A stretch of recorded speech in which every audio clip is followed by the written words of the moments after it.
He's at it bright and early. Danny the dog is on the prowl. Happy Labor Day, Danny.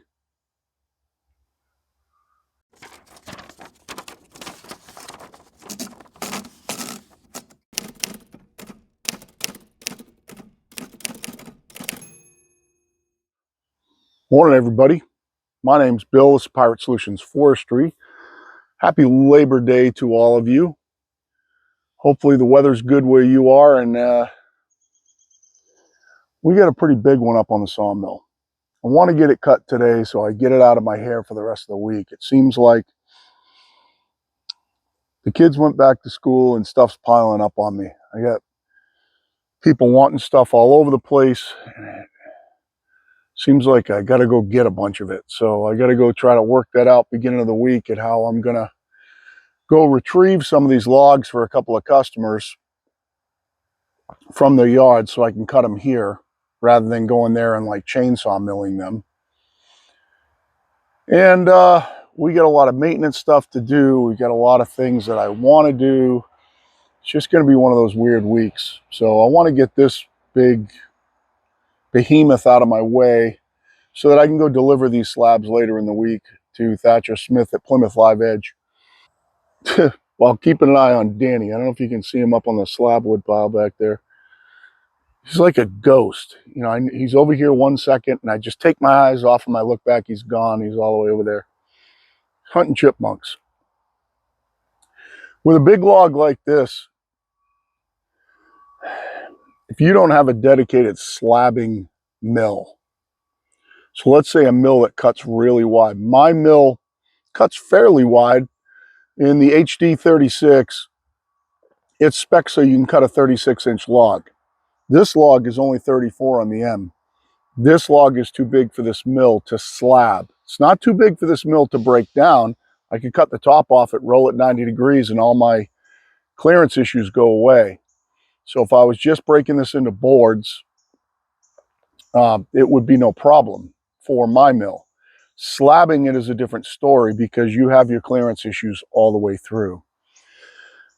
I have the big end down this way, the end of the mill, small end down that way. I would prefer to have the big end down there when I'm slabbing logs that are too big, but I have to trim this, and I have to trim it in relation to how it ended up on the mill. So what I've done is I marked out the center here, just happens to be right in the center of the pith, and my clearance between my guides is a little over 30 inches. I go with 30 as a minimum. So I marked out 30 inches wide here, and it's all root flare. It should come off pretty easy. I'm going to trim this first.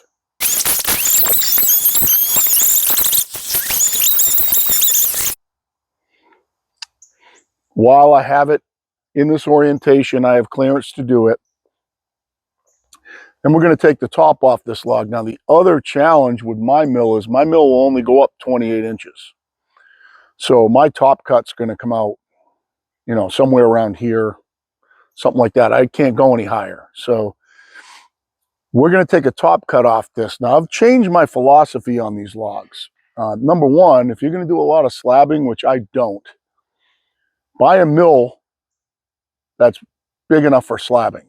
If you're going to do a lot of big slabbing and you don't want to chainsaw mill at all, like I could chainsaw the mill this log right here on the log deck and not have any clearance issues. However, to mill it with my sawmill, which is a lot easier, and use my hydraulics to turn it and all that stuff, I need to get myself to 30 inches wide, which are pretty big slabs. They're big to handle.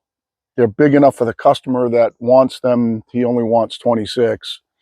So we're going to give him what he wants, but we have to get this log ready to go. One thing I've changed my philosophy on is that I used to really slab down to take a bunch of weight off the log and take a bunch of slabs off the top while it's stable in this orientation and then flip it over. It's a lot harder to flip. Like if I mill it down to here and you have this huge flat edge, It's a lot harder to flip like that. So for that one reason, I'm only going to do my top cut, and then I'm going to flip it over. After you do your top cut, you have a registration surface where you're flat on your bunks, and that means that the log, you can adjust it side to side a little bit without losing your orientation. So if I mill down and I'm going to bump in on this side, but I'm way clear on that side, I can grab the bobcat when it's flipped over, and I can shove it over a 1/2 inch. This log's so heavy, it doesn't even need to be clamped down. The other thing that only taking the top cut off, or maybe the top cut and a flitch, or one slab to get myself kind of a decent flat, we'll see how the flat works out, is that on my mill, I have little stub ups, and my hydraulic clamps are in a certain spot. They actually, on my hydraulic stops, are over about 3 inches from my max clearance. If I mill this all the way down to here, this edge right here is going to end up at those stops, and I can't come any further this way. If I only mill down to here, now I can get that stop against the log over here, and I have more flexibility on this edge. I can cheat it to this side of the mill a little bit, where I can't do that if I get down here. If I get down here, I'm going to be sticking too far off that side, and I won't have any ability to adjust it. So that, in that respect, I have changed my philosophy on slabbing big logs like this. So we're going to come down. First thing I'm going to do is trim these 2 edges off, and then we're going to come down and we're going to make a reasonable top cut off the top of this thing. We're going to get it flipped over, and we're going to slab it out into 2 and possibly a couple of 3-inch slabs in the middle. I've decided to give that Stella cut band, the one that I've almost sharpened all the teeth off of, that doesn't look like it can be sharpened again. It's last hurrah. I've checked it. It's still peeling my fingernail. I think it's sharp enough to do this. And if I run into any problems or anything like that, then I'll swap it out. But I want to see that band have its last hurrah, all the board feet that's cut and all the times it's been sharpened and it's taking care of me. I want to see that finish its last log, make its last $500, and give it a proper send-off. So that's what we're going to do. First thing I'm going to do is trim this off, and then we will get set up and ready to take the top off this thing.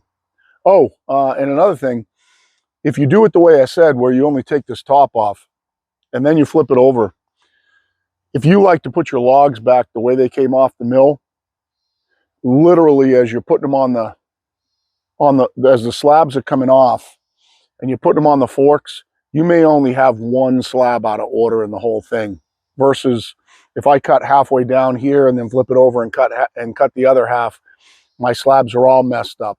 I've got little one, bigger, bigger, bigger, little one, bigger, bigger, bigger.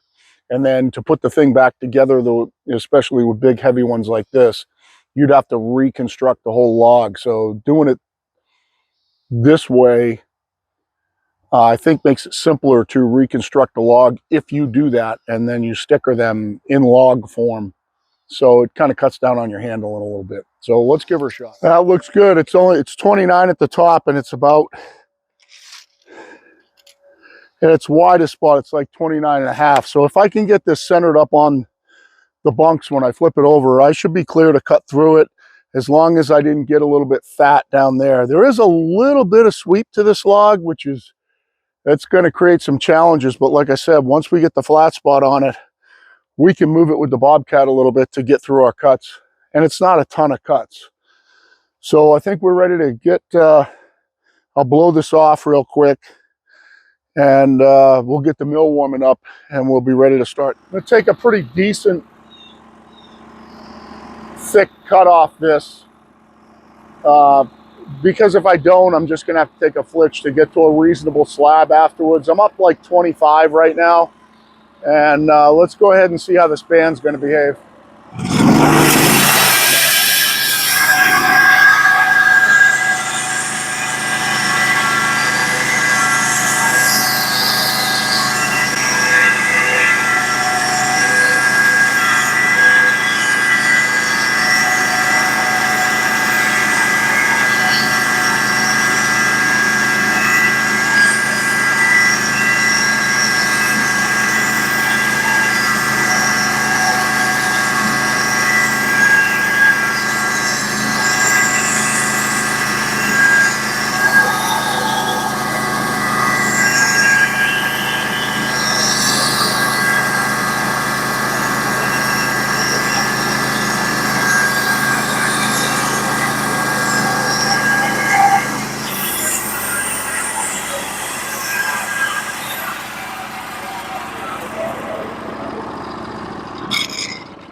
band cut great.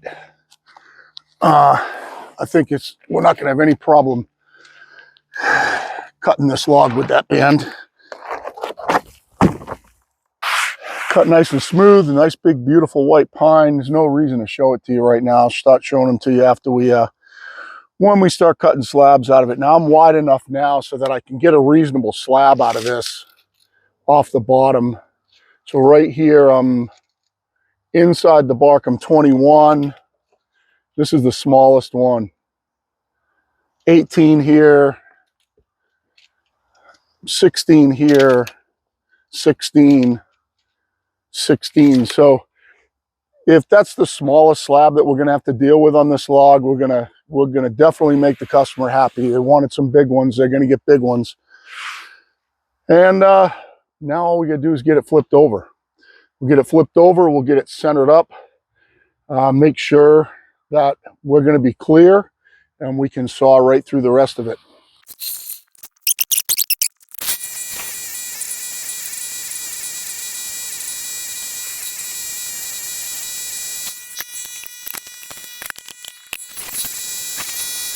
Well, that was a little bit of an adventure, but it went okay. So my first order of business here is to get this side equal with the little corners, or just inside, maybe the edge of the stainless steel, equal with this right here. So to get these low enough to do that, and I'm going to have to push it over with the Bobcat a little bit, and we'll try to get it in the right spot. Then we should just be able to mill right through this whole thing. So what I mean by that is, if you see the corner right here, the corner right here is right where my guide clears. And then I have probably 3/4 of an inch to the stainless steel. So I kind of want to get this face, the furthest out point on this face, lined up with that right there. And no further than this, or my roller guide on this side will not clear. So that's what we got to do. We got to get this whole thing shoved over. Now, if I was flat on the bottom, I would be bumping into those and I couldn't go over. Let's see how bad we are on the other side. So you can see on the other side, we're sticking out way past that. So my roller guide will not clear this side right now. It needs to go that way. And I'm going to spend a few minutes getting it centered up, and no reason to watch that. And after I get it centered up, we'll start sawing through. So it looks like I did a good job getting it centered. It looks like I'm going to be clear. We're going to find out. If I want to take I want to cut 2-inch slabs out of this. If I want to take 2 3-inch slabs out of this, what I need to do to make it come out right, rather than just cut the bottom one at whatever, and then you can't pair it up with something, is I want to set my 2-inch scale, and I want to start at 6 inches. So I'm going to come down to 6 inches.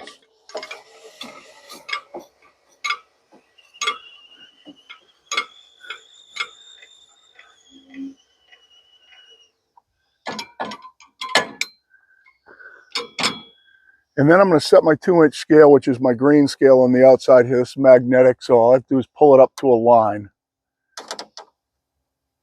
Okay?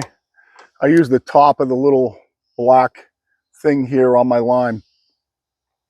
Now what that means is, as long as I start on the top on scale, on my top cut, and I cut 2-inch slabs on scale, and at some point I take 6 inches out, I'll still be on scale to the bottom. So that's how that's going to work out. It would either leave me 6 inches on the bottom or 6 inches anywhere in it. So I'll be able to take those 2 3-inch slabs anywhere inside, and I'll still have even 2-inch slabs going the rest of the way out. So we're going to go up. We're going to see about where our top cut's going to be. It should be, I don't know, somewhere around 22 or something like that, somewhere up in that range. If I come down to my next 2-inch line, that's a pretty nice top cut. And also I have 20 inches on the far side. I'm 28 to the very, very top of the root flare. I'd either have to trim that off. I only have 8 inches of throat clearance. So if I go down to 20, I'm probably going to hit that at that far end.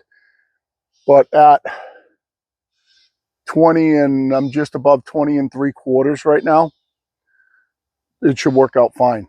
I should be able to take this cut, and then at least the next slab down is going to be a usable piece. And I won't hit the end, and I'll be on scale, and I can take my 6 inches out wherever I want.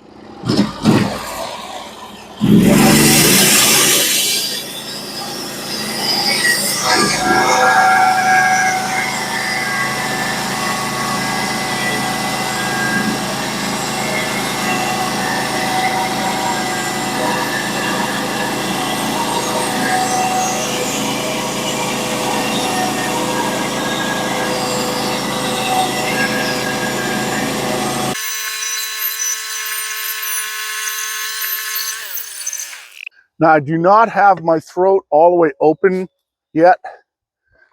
I still have a little bit of play in my throat, probably a full inch, maybe closer to 1.5 inches. And I'm watching my clearances. I'm coming down this side. And right now, I can tell you, I'm looking pretty good on this log right now. I think we did our job well. It was a good thing we went that deep. There was a little bit of an inclusion here. It'll be gone in this next slab. It's pretty. It's a pretty slab. It cut just perfectly smooth. There's no saw marks in it. So what I'm going to do really quick is I'm going to go get that slab wood put away and out of my way so I can stack the slabs on the bobcat as they come off. And we'll get to cutting. And all we have to do is just drop to our next 2 inch, 2 inch, 2 inch until we get down near the middle. We'll take 2 3s. I like to pair my slabs up. So if you cut 1 3, cut 2. Just in case somebody comes in. These are like 11 feet long. And if somebody wants to do a 20-foot countertop, they're 10'4". So if somebody wants to do a 20-foot countertop, it's a lot better if you have 2 3-inch slabs. So make sure if you change thicknesses, pair them up, cut 2 in a row. And then they can book match them or whatever. So I checked all my clearances. I look good. I think I can do this whole thing. I am going to have to open my throat all the way, but it looks like we're going to be clear. I'm going to peel a couple slabs off this after if I see anything super interesting, I'll stop and scrape it, but I think I'll scrape it after I take off the second one. We'll take a look at it, and let's just mow through this.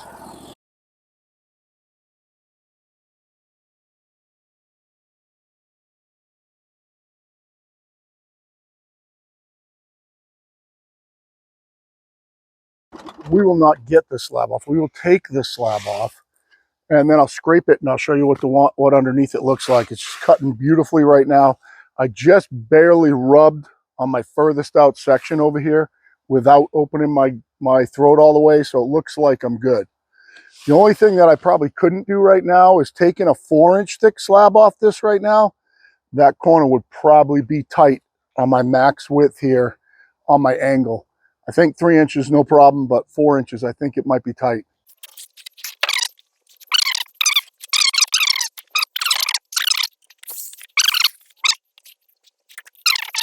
Not a lot going on, little few juvenile limbs, pretty straight grained, pretty clean slabs.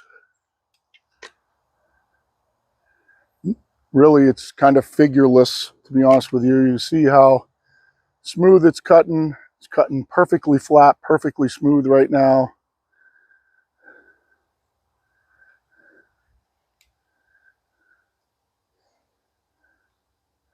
Let's take a couple of measurements. Let's see where we're at. So right here should be around 29. It's actually 29 and a half, 26. And we're only going to get bigger from here for a few. 25, 24, 24. So it looks like I'm hitting what he wanted perfectly because he wanted 26. He asked specifically for 26. I'm just going to keep an eye on how close I'm getting to that pith. I want to kind of take my 2 3-inch slabs out of the middle of this, I think, and make those the monster money slabs. So I'm 8 inches. If I take 2 off, I'll be at 6 and then 4. That should work out good. I think I'll take two 2-inch slabs and then I'll take a 3-inch slab.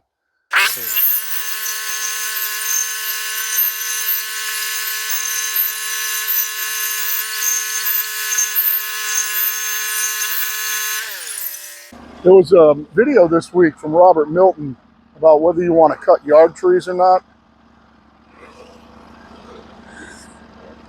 This is a $500 yard tree that costs nothing.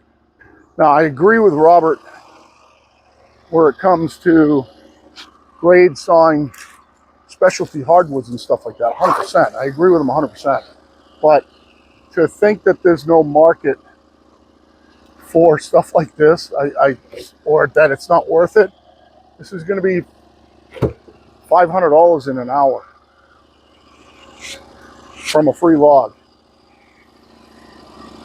on a band that's cut 10,000 board feet. Let's take another one off. We're getting really wide now.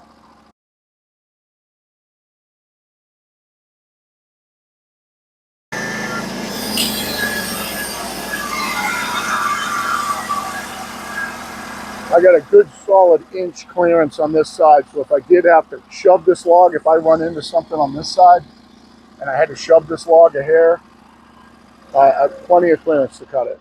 See if I can do this way so I don't have to keep walking around. This is a monster slab. Trying to cut out like I said, I'm telling you not to take shortcuts. See how big this slab is?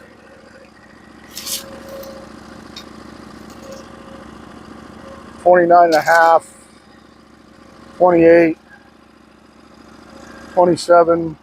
This is on the small side.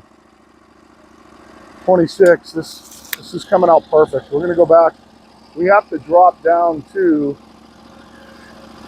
9 1/4 to make this next cut, and then our next drop should be 3 inches, and we should be back on scale again.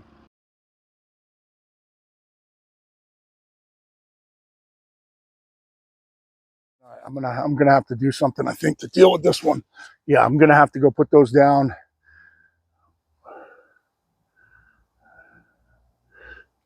Sleep those over there, and then take these 2 3s off afterwards with the Bobcat each time. I think they're just a little too heavy. But one thing you want to do, because these cuts are so wide, as you're feeding in this, depending on how sharp your band is, you're putting a lot of pressure on it. If you hear your sawmill start to whine a little bit, your band's coming back against the flanges on your roller guides, and you probably want to meter your pressure so you can make that little singing noise get less. You want to limit the amount of time that band is pushing back against those flanges if you can. If you can go a little slower and make it go away, that's always better. It's creating less heat that way, and you don't want to create a lot of heat. These are big, wide cuts. These are really stressing out an 18 horsepower mill like this. Let's see if I can do it. Why not? Nope. I gotta have to move the Bobcat in. I might be able to just move Bobcat in and do it.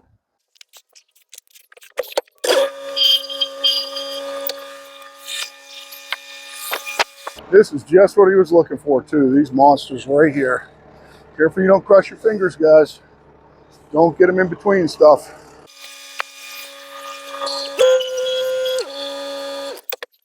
I've already looked at what my next drop is. My next drop, 3 1/8, is to 6 1/8, and that is back on scale. Only got a few cuts to go here and it's all done.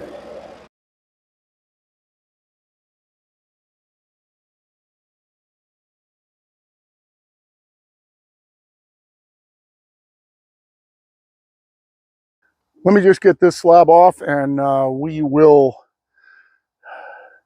got to get our stops all the way down. Do not fall asleep on your stops. We're cutting down to 2 inches. So you don't want to leave a stop up a little bit and hit one on this thing. But I'm going to get that off. You've already seen me do that, and it's going to be heavy. And then we'll finish it out. It's only a few more cuts.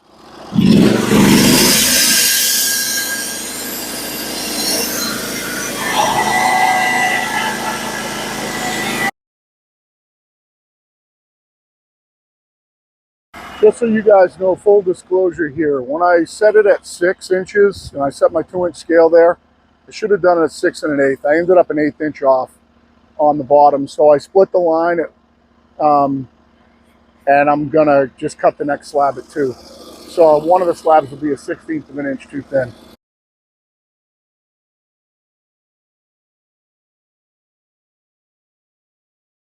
Tell you what, oh, don't trip and fall down now. I'm gonna keep that Stella Cup bed on. It did cut a little bit of dirt in this log, but it's still cutting great. I might let this one go out on its own terms. I might just run this one till it busts. This one has really done me well. What I'm going to do is I'm going to do an outro. I'm going to calculate board feet on that, on this one, the 2 3-inch ones below it, just to see about where I am so I can tell you in the outro. And so we have an idea of where we run compared to that 380 number that we were looking at. Pretty close anyway. And I'll see you in 2 seconds. A real quick look at the stack here. I don't know if you can tell how flat it cut out just by how flat the slabs are laying on each other and how easy they were for me to move and slide. Some people say, well, they'll stick to each other when they're flat. They slide really nice and easy when they are flat. That one's 45 board feet right there. It's 40 underneath it, 47 here, 73, 73, 47, 45, 45, and a 40. And I will tell you what that adds up to in 2 seconds. But really pretty, huge monsters like you wanted. These are 29 across here, average like 28 right there, 26, 26, and that's smaller than the 3 below it. So we'll be right back for an outro. Well, that was a good morning for a day that most people take off. I appreciate you guys coming along for the ride. That log yielded 457 board feet. I charged Thatcher $50 to drive them up to Pembroke, which is about an hour from me. The biggest challenge that I have remaining is the weight of that. Now, I have done big, huge logs like that before and taken them to them as long as they're not over 10 feet. So I've done it before, so I know that the truck will handle it. I do have Hellwig springs in the back of my truck, so my F-150 as far as weight capacity punches way over its weight limit. If you guys haven't watched me do that, I'll sleep that whole stack on bunks. I pick up the whole stack, I walk in at an angle to the back of my truck, I swing the front half of the stack into the bed, and so I have clearance on my forks from the tailgate. I put a sawhorse under the other end of it, I put it down, I go put the bucket on, come around the end, get under the end, pick it up off the sawhorse, shove it into the truck, push it all the way to the front, then strap the whole thing down, put myself an orange flag on the back, leave the tailgate open, and that's how I take them. I will calculate, actually, you know what? One of you guys can do it. No, I'll do it because I kind of know what the average was on that log. But I'll try to calculate the weight on that log. And like I said, I've taken other big logs up to him like this. So I know that it'll take the whole pack. It's right at its limit. That went great. And if you're going to take anything out of this video, maybe the way that I work with a log that's just plain flat too big for the sawmill and make it kind of look easy. You know, really, like I said, if I wasn't filming, it'd take me an hour to cut that log out. I'm starting to hear that the fantail of the low boy that we just decked, they may want to replace. There was something wrong with the metal on the driver's side back on the fantail on the angle. And the welder is thinking that there may not be enough wood sticking up above the rest of the metal. I'm going to go over there and see him around noontime, 1 o'clock, to check in and see what his thoughts are. If I were him, since he has all the stock there, and we only screwed the ends because we ran out of screws, I would pull those screws out, number the boards, and I would weld in a 1/4 inch flat bar. He has it there. Depending on how much it needs to come up, or 1/8 inch flat bar, I just weld in, because there's only 3 spots where it bears. I'll just weld flat bar on, put them right back in, drill the holes right back through, put the screws right back in. That's what I would do, but I will talk to him about that.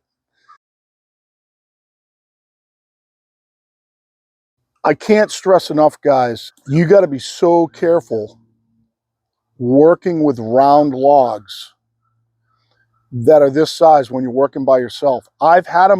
I've been in there doing stuff before on the side of the mill, and kind of had it in the right place, and turned my back, and I've had the log roll off the mill on me, because maybe it was teetering a little bit. And once a big log like that starts going, if it's on kind of some sort of high bump, once it starts going, it's going to go. And if that log rolls over on you and you're by yourself, and I got that camera in the tripod and I can't get to it, I'm in a load of trouble.